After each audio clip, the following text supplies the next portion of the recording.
So I just wanted to start by acknowledging all the people that have presented before me. Even just now, the amount of pain that you hear in the stories from these people, from their experiences. As much as we are working to advance human rights, there is an aspect of ourselves that is often being missed. Some things that we can do for ourselves to help ourselves work forward through these incredibly difficult tasks that we have. So today I'm talking about taking care of our health. And I just wanted to start by taking a moment to acknowledge I'm both of Canadian First Nations descent on my mom's side, and my father was from St. Vincent and the Grenadines. He immigrated here back in the 70s.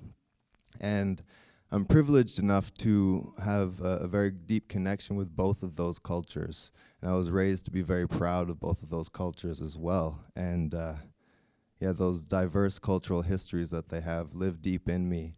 But along with that, I carry the pain of my ancestors who had their homelands taken and were forced to adopt a culture that they didn't want. And on the other side, I come from descendants that were taken away from their homelands and forced into bondage, and so that pain lives inside me as well.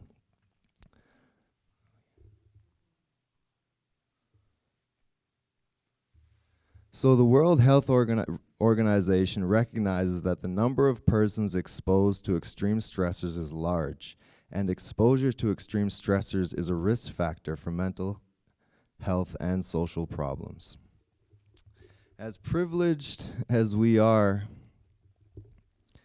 to be in the presence of many non-racialized people who acknowledge their privilege, many of us know from our experience that this is not the norm.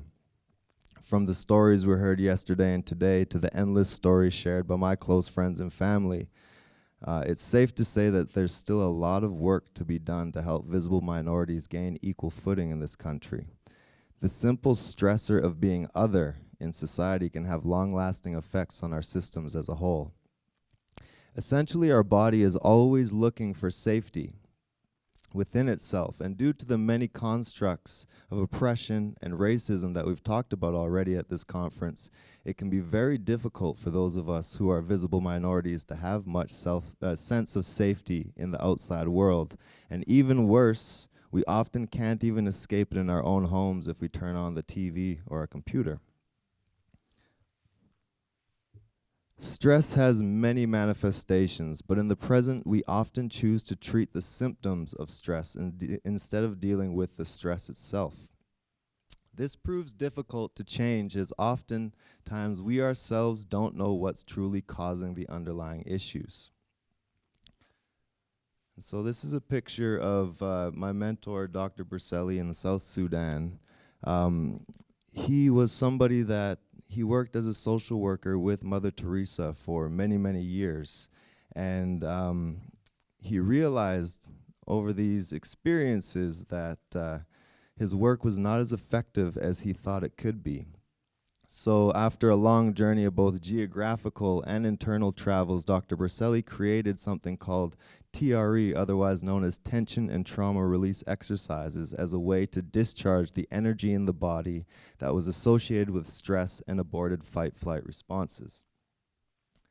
So what it is, it's a series of very simple physical exercises that evoke a tremor mechanism in our body that's a natural reflex mechanism of shaking or vibrating that releases muscular tension, calming down the nervous system. It manifests itself in all different ways. Everybody's experience is unique, so your expression of this shaking is unique.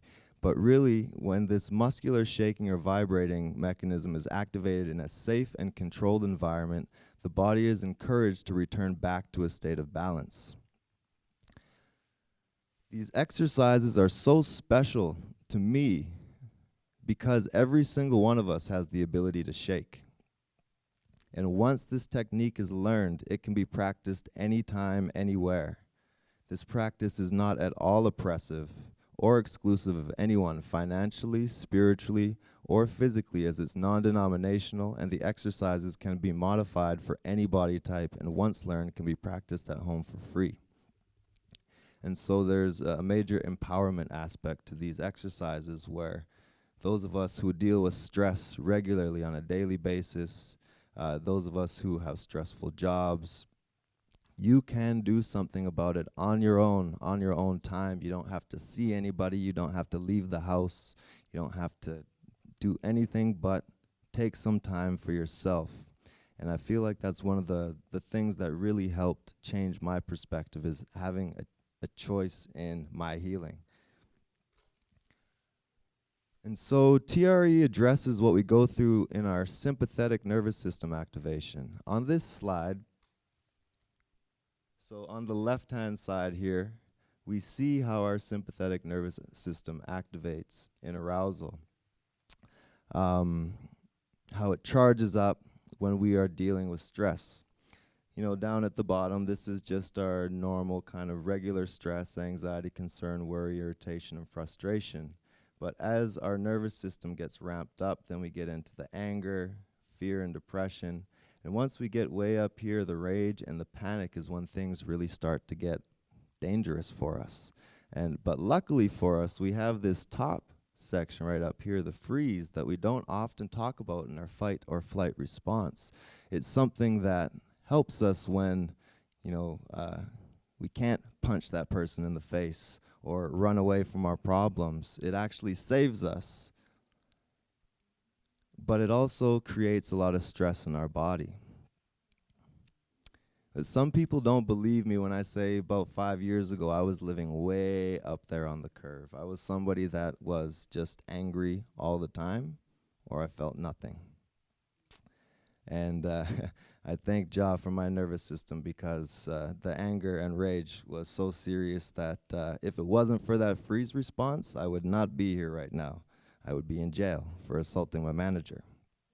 100%. I would be in jail right now if it wasn't for that freeze response, because, oh yeah, there were many times.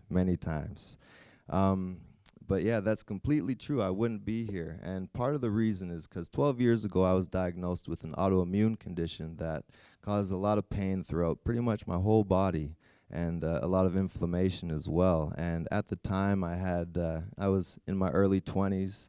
I had a lot of friends going to university, playing university football, professional football, doing all sorts of things with their lives.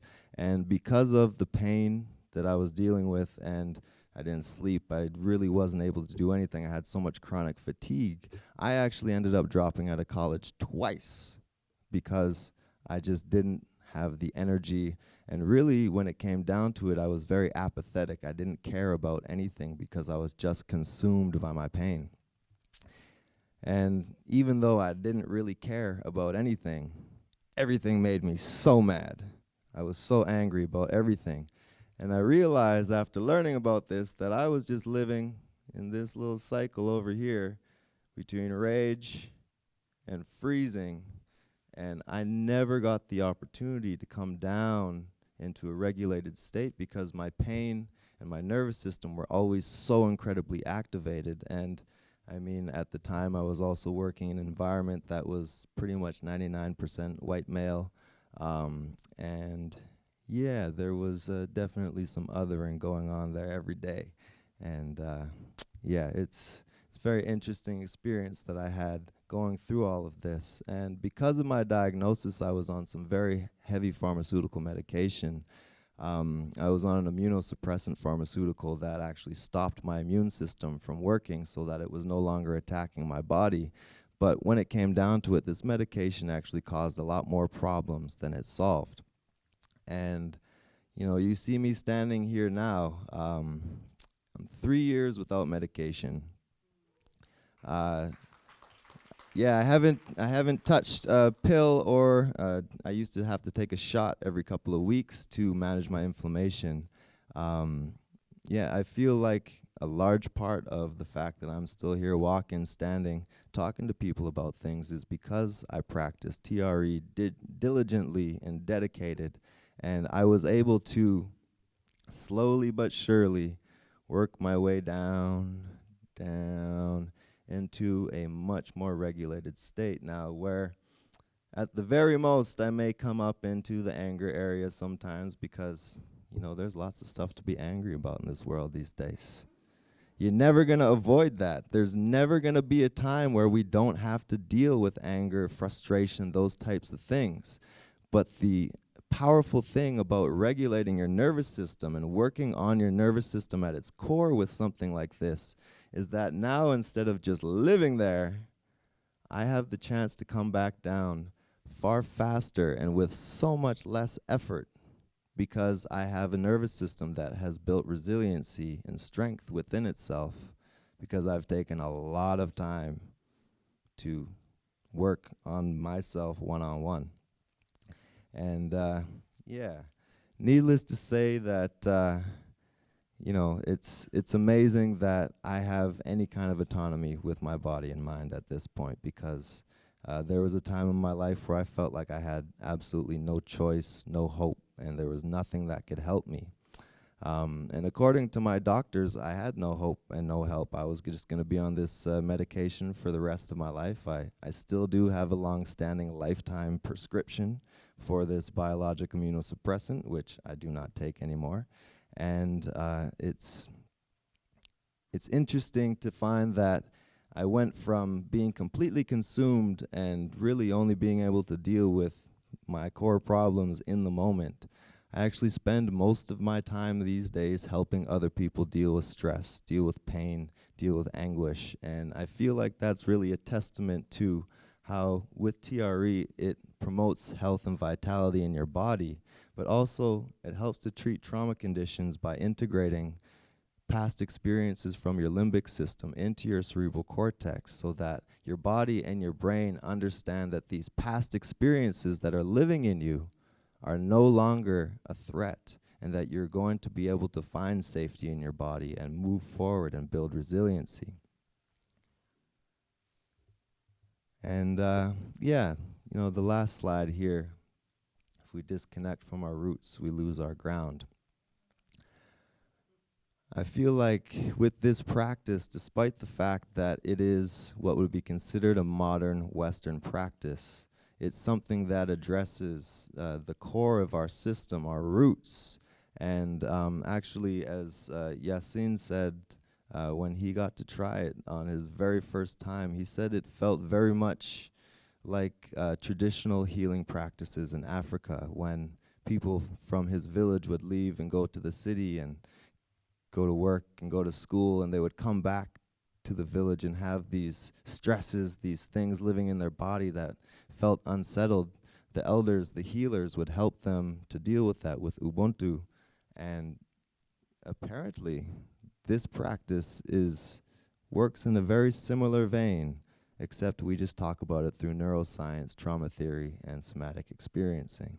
And so I feel like this practice can be something that, as a community, if we open up to it and give it a chance and start to work on our individual nervous systems so that we can take a healthier, safer nervous system out into the world, we can be our best representatives.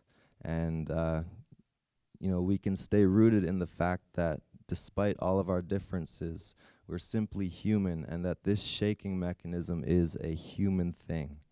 And I believe that will keep us humble and brave in this journey forward in advancing human rights values together. Thank you. And so this is some information if you're curious about what I'm talking about, because I only had a few minutes to talk about this. I could talk for several hours about all of this stuff. So the international website is traumaprevention.com. That's where you could find, if you don't live in Canada, you can find a provider.